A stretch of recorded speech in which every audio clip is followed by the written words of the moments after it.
चंद्र पवार आणि मनसेच्या नेत्यांमध्ये जोरदार जुंपले। राज ठाकरे यांनी दिल्लीमध्ये जाऊन अमित शहा यांची भेट घेतली होती आणि याच मुद्द्यावरून जयंत पाटील यांनी जिव्हारी लागणारी टीका केली। त्यावर मनसेच्या नेत्यांनी सुद्धा जयंत पाटील यांच्याबद्दल एक गौप्यस्फोट केलाय। मनसे अध्यक्ष राज ठाकरेंनी दिल्लीत जाऊन केंद्रीय गृहमंत्री अमित शहा यांची भेट घेतली होती। या भेटीनंतर राज ठाकरे काय भूमिका घेणार याकडे लक्ष लागलं होतं।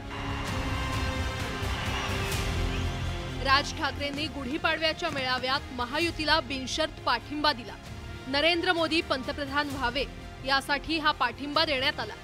तर मनसे राज्यात लोकसभेची एकही जागा लढवणार नाही असंही राज ठाकरेंनी स्पष्ट केलं होतं। मनसेच्या कार्यकर्त्यांना विधानसभा निवडणुकीची तयारी करण्याचे आदेश राज ठाकरे यांनी दिले होते। या सर्व घडामोडींवरून जयंत पाटलांनी मनसेला एकही जागा मिळाली नाही असा टोला लगावला।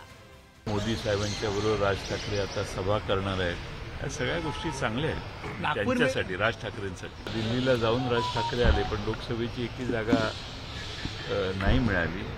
आता विधानसभेचं कदाचित आश्वासन असेल। जयंत पाटलांनी राज ठाकरेंवर घणाघात केल्यानंतर मनसेचे नेतेही पूर्ण तयारीनं मैदानात उतरले। राज्यातल्या एका नेत्याच्या मदतीनं जयंत पाटलांनी अमित शहा यांची भेट घेतली होती असा गौप्यस्फोट मनसेनं केलाय। मुंबईतल्या एका बड्या भाजपच्या नेत्यासोबत जयंत पाटलांनी जेव्हा अमित शहाची भेट घेतली होती तेव्हा त्यांच्या हाताला काय लागलं? आणि आमच्या भेटी ह्या उघड होत्या, लपून छपून नव्हत्या।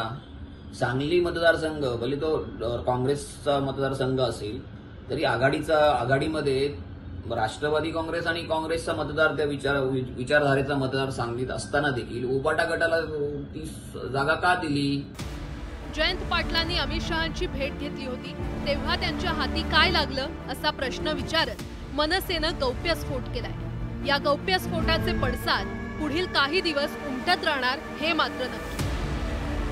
Bureau report, news 18 Lokmat.